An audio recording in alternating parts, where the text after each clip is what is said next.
yang jelas semuanya dari buku, terus kemudian bisa kita aplikasikan.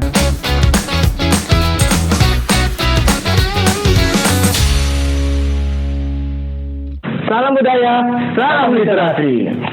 Perkenalkan, saya Arya Gunugroho, salah satu mahasiswa KKN TPM UGM 2021 di Desa Margoyoso, Magelang, Jawa Tengah. Nah, sekarang kita berada di mata aksara Taman Bacaan Masyarakat, dan di sebelah saya ada narasumber kita, yaitu Pak Adi. Hai, selamat siang, selamat pagi, sore, petang, kapanpun teman-teman menonton video ini.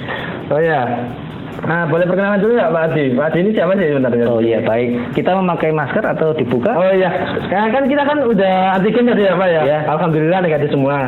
Jadi kita buka dulu biar lebih lancar ngomongnya. Oke. Kalau boleh tahu, Pak Adi di sini tuh jadi apa ya di mata aksara? Oh iya, baik. Perkenalan mata aksara juga ya Pak ya? Baik, Mas Ari ya? Iya. Ya, Mas Ari, terima kasih atas kedatangannya, dan saya sangat menyambut baik tentang kunjungan ini, sehingga kita bisa bertemu dan kita bisa berbicara tentang apa sih Taman Bacaan Masyarakat itu ya. Ya. Sebelumnya saya perkenalkan dulu, nama saya lengkapnya Nuradi Indra Wijaya. Kalau di masyarakat sering dipanggil dengan Pak Adi. Nah, saya sendiri di mata aksara sebagai pengelola Taman Bacaan Masyarakat. Dibilang pengelola yang sebagai pemimpinnya juga bisa, tapi sebagai pembantu umumnya juga bisa. Mau dikatakan apa, yang penting bahwa kemudian kita bersama-sama bisa mengembangkan Taman Bacaan ini. Nah, selanjutnya Mas Ari, untuk Taman Bacaan Masyarakat Mata Aksara ini ada di Jalan Kalurang kilometer 14. Jadi di bawah kaki gunung atau di kaki gunung Merapi, sama dengan daerah Kabupaten Magelang juga demikian. Kita sama-sama punya budaya yang sama-sama punya lingkungan dan situasi hampir sama. Nah, kemudian mata aksara ini berdirinya tahun 2000.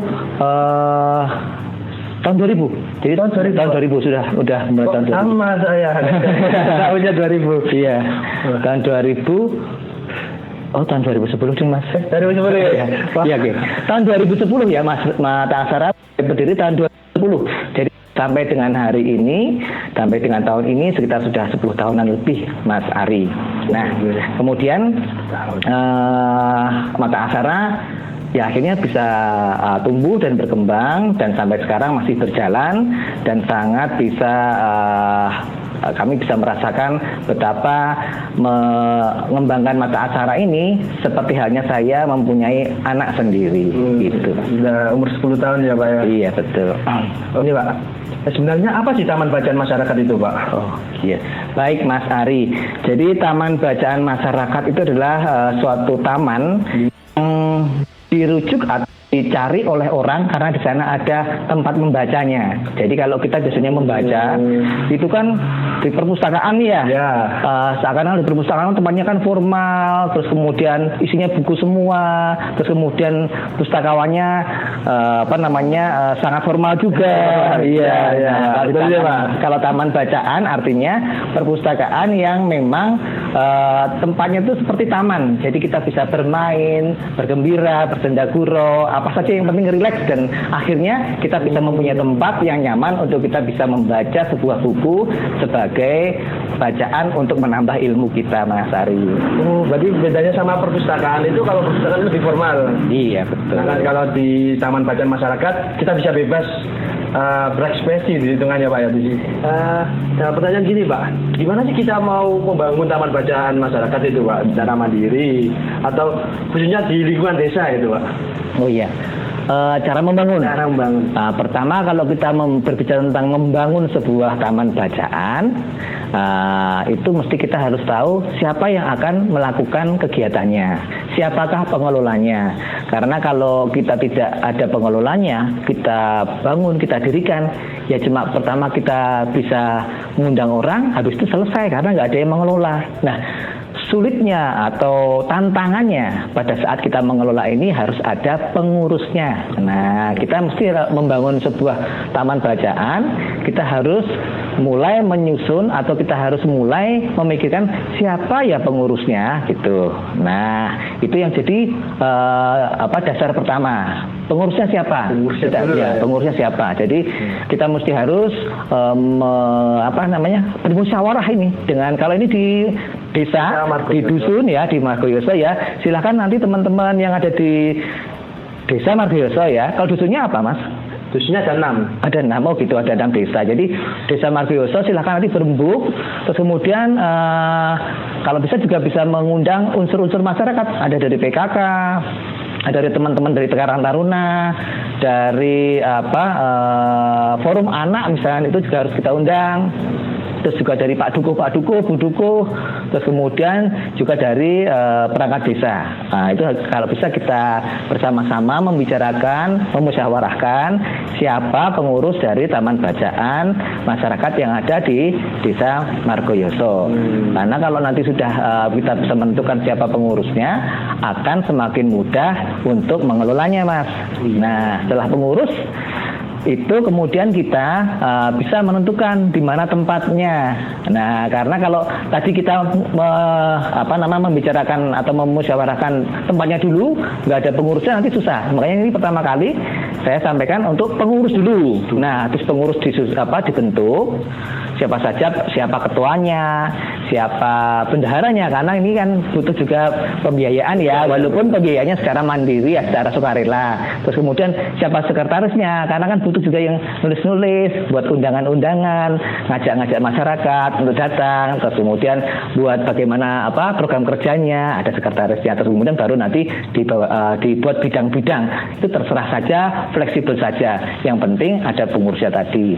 Setelah itu baru kita memikirkan bagaimana kita membuat atau menentukan di mana tempatnya. Nah, tempat ini bisa menempati ruangan yang kira-kira desa atau dusun punya.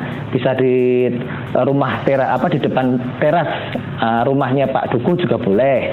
Atau kalau enggak juga boleh di tempat yang memang enggak pernah digunakan. Misalkan ada tempat kas desa yang jarang dipakai, di sana ada gedungnya kosong, itu juga bisa dipakai. Atau juga bisa menempati ruangan yang biasa dipakai oleh ibu-ibu PKK, misalnya demikian, juga bisa.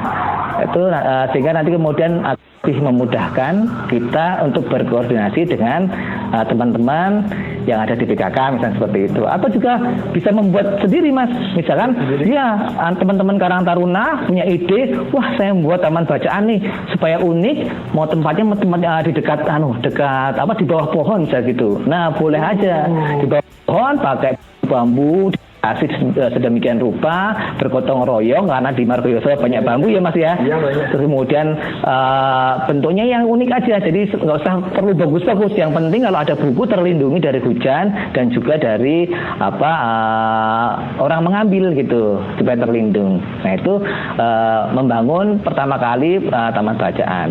Dan yang paling penting setelah ada pengurusnya, terus kemudian ada tempatnya, kemudian kita mengisi sarana dan prasarananya. Contoh yang utama adalah kita harus ada bukunya, karena juga namanya taman baca. Taman baca kalau nggak ada bukunya namanya bukan taman baca. Jadi bukunya harus ada. Nanti kakak-kakak dari KKN bisa tuh menyumbang buku, mencari buku untuk kemudian bagaimana cara mengoleksi atau mendapatkan buku nanti terserah bagaimana inisiatifnya. Tapi kalau misal ingin tahu bagaimana caranya, bisa datang ke Mata Aksara, kita akan beritahu caranya. Nah, nanti bilang sama Mas Ari. Nah, gitu. Terus kemudian setelah bukunya ada, kita harus susun kegiatannya. Nah, kegiatannya kita susun. Tapi pertama, kita jangan bayangkan buku harus banyak ya. Buku sedikit aja nggak masalah. Tapi kegiatannya yang harus bisa banyak mendukung buku yang ada, misalnya begitu. Nah, sebagai contoh kegiatan nih, di sini saya ada buku nih tentang fauna manusia tertua di Pulau Jawa, misalnya seperti ini.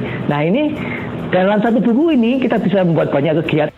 Misalkan satu saat kita membuat kegiatan sifatnya adalah membedah buku ini. Kita kumpulkan warga masyarakat bersama-sama, terutama ini kalau yang hubungannya dengan manusia purba atau bagaimana kita belajar tentang migrasi fauna, ini hubungannya dengan anak-anak sekolah ya. Jadi anak-anak SD atau SMP atau SMA, siswa SMA itu bisa kita undang di kegiatan teman baca, kita diskusikan buku ini bersama-sama. Misalkan ada teman-teman KKN yang dari arkeologi, nah, itu juga bisa memberikan masukan bagaimana kita belajar mengenai buku ini. Mas Ari juga di arkeologi juga kan? Iya. Nah, bagus tuh Mas, nanti bisa memberitahu itu. Itu salah satu kegiatannya. Dan kegiatan lain yang kemudian bisa kita lakukan. Misalkan ini ya, di sini ada gambar kura-kura. Ada gambar kura-kura. Nih, di sini juga ada gambar peta. Nih. Nah, kemudian kita bagaimana menyusun kegiatan di Desa Margioso yang kira-kira punya nggak situs-situs budaya di sana? Nah, coba tanyakan sama para sesepuh di sana, Mbah Kako, Mbah Putri, kenapa kok Desa Margioso ini dinamakan Desa Margioso? Nah, nanyakan seperti itu. Nah, kemudian nanti kita gali informasi itu, kita bisa satu persatu akhirnya ada keluar nih, kenapa kok bisa ada nama Margioso? Di Margioso itu ada situs budaya apa saja? Budaya apa? Misalkan tentang yang hubungannya dengan kesenian apa saja? Itu kita bisa koleksi, kita bisa dokumentasi, dibentuk menjadi sebuah buku. Nah, itu juga menjadi satu kegiatan. Dan masih kegiatan yang lain lagi yang kemudian bisa kita rancang di taman bacaan itu. Nah, perencanaan kegiatan itu kita bisa tentukan dengan membuat program jangka pendek, jangka menengah, dan jangka panjang. Ya, kemudian dong Mas Ari sekarang yang tanya lagi. Itu kan sudah yang pertama, yang paling penting untuk mendirikan ya Pak. Iya, pasti betul. pengurusnya ya Pak. Iya, betul. Soalnya itu yang akan menggerakkan. Terus ada ruangan itu bisa bebas. Iya. Pohon juga bisa. Boleh. Di angkringan juga bisa. Di Iya. pos kamling juga bisa. Iya. Pokoknya aman, terlindung dari hujan, tidak gampang dicuri orang. Iya, betul. Selanjutnya baru sarana prasarana.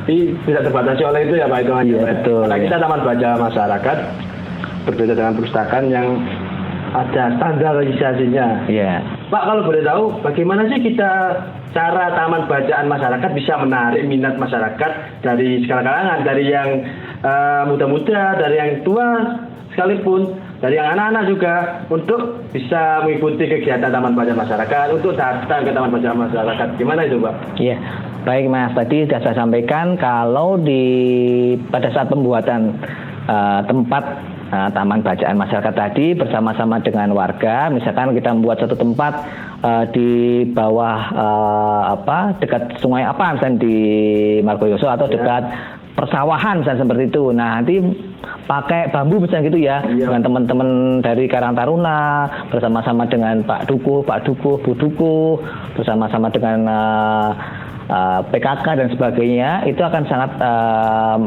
menjadi daya tarik karena apa? Merasa memiliki, karena yang membuat adalah teman-teman itu sendiri. Nah, perasaan memiliki. Jadi itu salah satu yang membuat menarik. Tapi misalkan itu sudah dikerjakan dan supaya lebih menarik lagi, tentunya dengan tadi membuat program-program kegiatan, itu juga menjadi satu daya tarik untuk kemudian warga masyarakat untuk datang mengunjungi taman bacaan. Hal yang lain yang bisa membuat menarik lagi adalah membuat sarana prasarana yang memang menjadikan daya tarik. Contohnya nih, sebagai contoh, karena pengunjung taman bacaan itu dari mulai anak-anak usia PAUD sampai ke dari SD bisa gitu ya, sampai ke yang lansia misalnya gitu, orang tua atau remaja ataupun juga kalangan ibu-ibu gitu. Tentunya kita bisa membuat sarana prasarana yang memang bisa digunakan oleh sasaran masyarakat tadi. Anak-anak ya misalkan kita bisa membuat misalkan buat mainan, ada mainan dakon disediakan di sana. Nah, kita bisa membuat mainan egrang disediakan di sana. Terus kemudian kita juga bisa membuatkan sarana seperti tempat untuk membatik misalnya gitu, atau hal-hal lain yang hubungannya dengan perkebunan, pertanian dan sebagainya. Itu membuat daya tarik. Nah, tadi seperti yang saya sampaikan di depan bahwa kita juga bisa membuat sebuah dokumentasi ataupun profil dari Desa Margoyoso. Dari mana nama Margoyoso tadi kan? Itu kemudian juga bisa membuat daya tarik untuk mendatangi taman bacaan yang sudah dibuat tadi. Jadi kalau mau menarik dengan masyarakat, Ya. harus mengadakan kegiatan itu Pak ya. Iya, betul ya. Tapi kan ada kayak kalau anak-anak kita harus kayak dengan teknik membuat mainan Iya. di egrang tadi. Iya. Terus kalau ibu-ibu kita bisa mungkin batik. Juga buat anak juga bisa kan batik ya. Betul. Latihan. Kalau secara promosi gitu gimana Pak? Biar lebih luas lagi. Oh baik. Kalau tadi kan saya sudah sampaikan tentang kegiatan, sarana prasarana. Memang butuh promosi Mas. Karena kalau nggak dipromosikan juga kurang kuat menarik kunjungan atau bagaimana masyarakat untuk bisa memanfaatkan taman bacaan kita. Nah promosinya bisa bermacam-macam caranya. Misalkan kita kalau sekarang kan sudah umum masyarakat itu menggunakan yang namanya smartphone atau gawai. Nah kita juga bisa memakai gawai itu. Misalkan kita membuat grup-grup WA gitu kan. Ada tuh grup WA-nya mungkin padukuan apa? Padukuan ada 6 ya di sana ya. Nah setiap padukuan ada WA-nya. Nah di situ bisa dari teman-teman pengelola taman bacaan masyarakat membuat suatu acara misalnya gini. Sekarang akan ada Hari Anak misalnya gitu. Nah pada saat itu buat aja semacam flyer yang sederhana, bisa dibuat dari menggunakan aplikasi, terus kemudian di-share. Anak-anak Desa Margoyoso silahkan kunjungi taman bacaan masyarakat gitu, terus kemudian bisa membuat kegiatan, misalkan hari ini akan ada lomba, misalkan ada lomba balap egrang, misalkan lomba balap egrang. Itu kan juga menarik. Pasti ini 17 Agustus ya ini. Itu juga bisa. Cuman masalahnya kalau ini 17 Agustus nggak boleh nih PPKM ya. Nanti lombanya lewat online bisa itu. Nanti buat kuis-kuis aja. Jadi semacam kuis-kuis pakai kan sekarang ada aplikasi Mentimeter, tahu nggak ya? Pakai Mentimeter dan sebagainya itu pakai kuis-kuis gitu aja. Nanti bisa kakak-kakak di pengelola taman bacaan ngajari dulu nih bagaimana sih menjalankan aplikasi tersebut gitu. Oh iya Kak. Untuk yang pengelolaan bagaimana membuat taman baca, setelah tadi ada membuat siapa pengurusnya, tentukan namanya dulu. Nama taman bacaan harus ada. Nama adalah doa ya. Iya, nama adalah doa dan identitas, sehingga kemudian itu menjadi kebanggaan dari warga masyarakat yang sudah membuat taman bacaan. Kembali lagi kepada promosi ya. Jadi ada promosi. Misalkan nih besok pas lomba 17-an ada lomba masak misalnya gitu ya. Lomba masak biarkan ibu-ibu masak dari rumah. Nah gitu. Terus kemudian nanti yang masakan ada panitianya di taman bacaan, biarkan kemudian dikirimkan lewat semacam panitia dan kemudian dicicipi oleh yang membuat lomba tadi. Misalnya bersama-sama mengadakan lomba dengan desa. Nah itu kemudian nanti bisa taman bacaan masyarakat tadi menginisiasi membuat lomba tadi, atau lomba-lomba lain yang juga bisa membuat promosi. Selain itu, promosi juga tidak harus berwujud lomba, karena kalau lomba akhirnya nanti butuh biaya ya.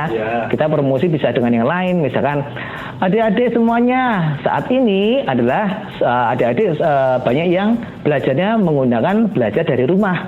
Nah, kan susah ya adik-adik ya, ibu-ibu juga susah untuk ngajari adik-adik. Nah, di taman bacaan ini mungkin ada beberapa pengelola taman bacaan yang mempunyai kompetensi untuk mengajarkan pelajaran tertentu kepada adik-adik. Silahkan itu juga dijadikan promosi. Siapa bagi adik-adik yang kesulitan membuat PR, silahkan datang ke taman bacaan. Demikian. Iya, misalnya gitu boleh, silahkan bisa. Iya, itu salah satu promosi ya. Jadi promosi itu macam-macam. Atau kalau enggak juga bisa dengan promosi yang lain. Misalkan gini. Untuk meningkatkan UMKM nih misalkan, taman bacaan juga sebagai saluran saluran untuk memasarkan produk.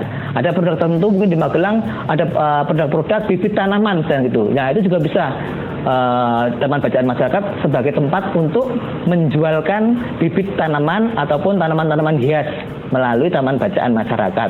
penjualannya bagaimana? Nanti Taman Bacaan Masyarakat membuat marketplace misalnya seperti itu. Silahkan nanti bisa dikembangkan. Iya Pak. Kalau promosinya lewat seni budaya itu gimana ya Pak? Wah, itu sangat bagus sekali Mas, tepat. Jadi promosi seni budayaan di Kabupaten Magelang tuh kebudayaan keseniannya sangat bagus, unik juga. Nah nanti bisa misalnya membuat program kegiatan budaya misalkan jatilan atau apa, atau mocopat, geguritan dan sebagainya yang sederhana, tidak perlu menggunakan perangkat yang banyak. Atau kemudian juga bisa seni merangkai janur misalnya seperti itu juga bisa dilakukan. Silahkan.